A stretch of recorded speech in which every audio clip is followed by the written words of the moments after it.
Бисмиллах. Барша көрермендерге сәлем. YouTube көрек арнасының дамуына атсалысып, тіркеліп, лайк басып, пікір жаза кетіңіз.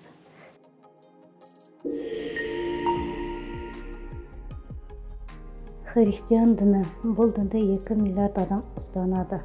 Дін біздің заманның 1 ғасырында Палестинада пайда болған. Христианның басты кітабының өзі 2-ге бөлінеді. Көне өсиет және жаңа өсиет деп. Көне өсиеті деп 7 кітап болса, жаңа өсиетке 27 кітап жатады. Көне өсиетке христиандыққа дейін жазылған еврей тіліндегі кітаптар жатады, ал жаңа өсиетке грек тілінде апостолдар мен евангелиштер жазған кітаптар жатады.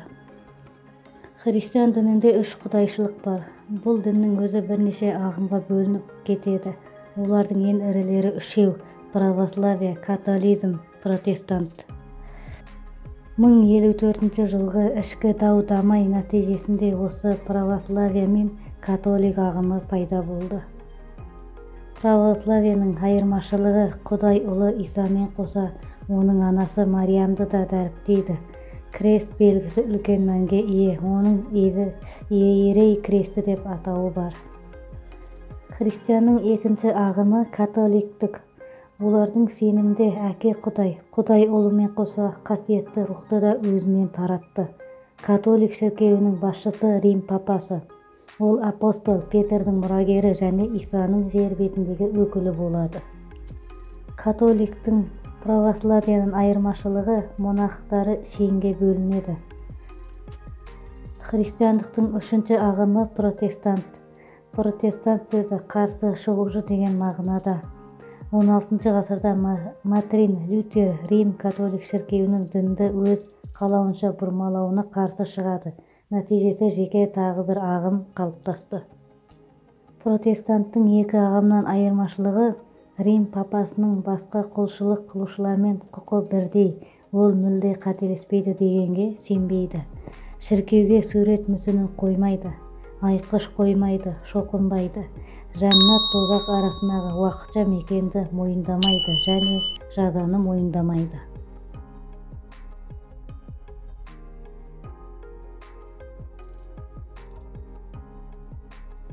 Яхуди діні.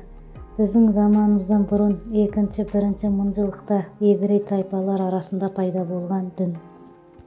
Бұл діннің ұстанушылары осы еврей ұлтынан болуы шарт. Өзге ұлт өкілдері бұл дінге кіре алмайды.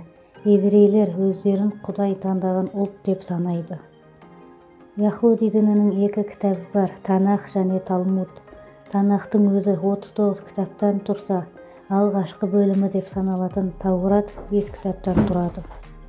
Ал Талмуд 2 бөлімнен тұрады. Бұл кітаптардан Таурат қана Алладан Мұса алейхиссалам пайғамбарға түскен болса, қалғаны ғалымдар, философтар тарапынан жазылған. Қазіргі яхудилер 3 ағымға бөлінеді. Ортокасылдық, реформалық және консервативтік. Ортокасылдық өзі бейро-ортокасыл мен хасид қозғалысы бөлінеді. Ортокстар Талмуд ережесін қатаң сақтаса, бейортокстар қазіргі мәдениетті танымайды. Хасидтері қазіргі мәдениетті танып, Таурат ережелерін толық ұстануға шақырады. Реформалық ағым либералистік мәнге ие, онда бастысы қоғамдық белсенділік. Талмуд кітабына аз мән беріледі. 3-ші ағым консервативтік салт-дәстүр заңдары қазіргі заман мәдениетіне қосып ұстануға шақырады. Индуизм діні. Бұл дінде көп құдай бар да, пайғамбар мүлде жоқ. Ортақ кітап жоқ да, көптеген жазбалар бар. Діннің басты таратушылары рухани ұстаздар.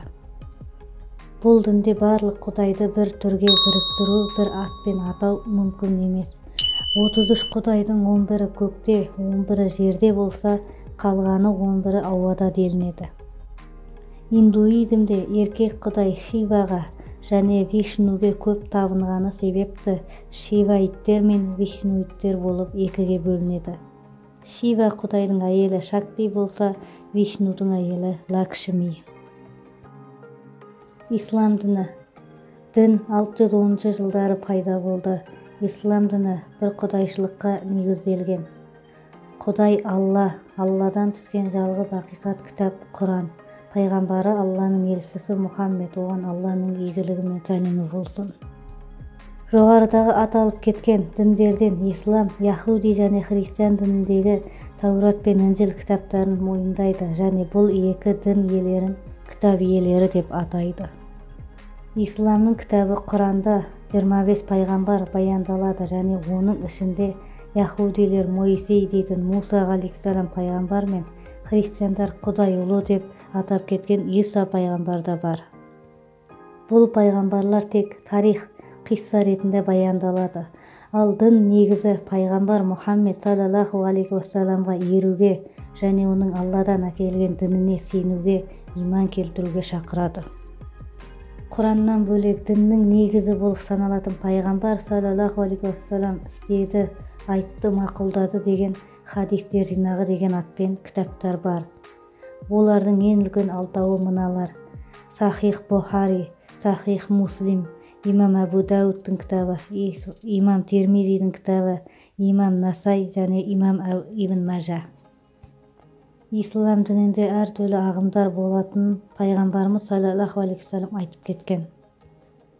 Яһудилер 71 топқа, христиандар 72 топқа, үмметім де 73 топқа бөлінеді. Осы 73 топтың ішіндегі біреу ғана жәннатқа барады, қалған 72-сі тозақтық болады деп ескерткен. Сонда сұрағандар: Алланың елшісі саллаллаху алейхи вассалам, жәннатқа баратын топ қайсы деп сұрағанда пайғамбар саллаллаху алейхи вассалам: менің және сахабаларымның жүрген жолымен жүргендер деген. Бұл бөлінген барлық топтардың Құдайы Алла, кітабы Құран, пайғамбары Мұхаммад саллаллаху алейхи вассалам.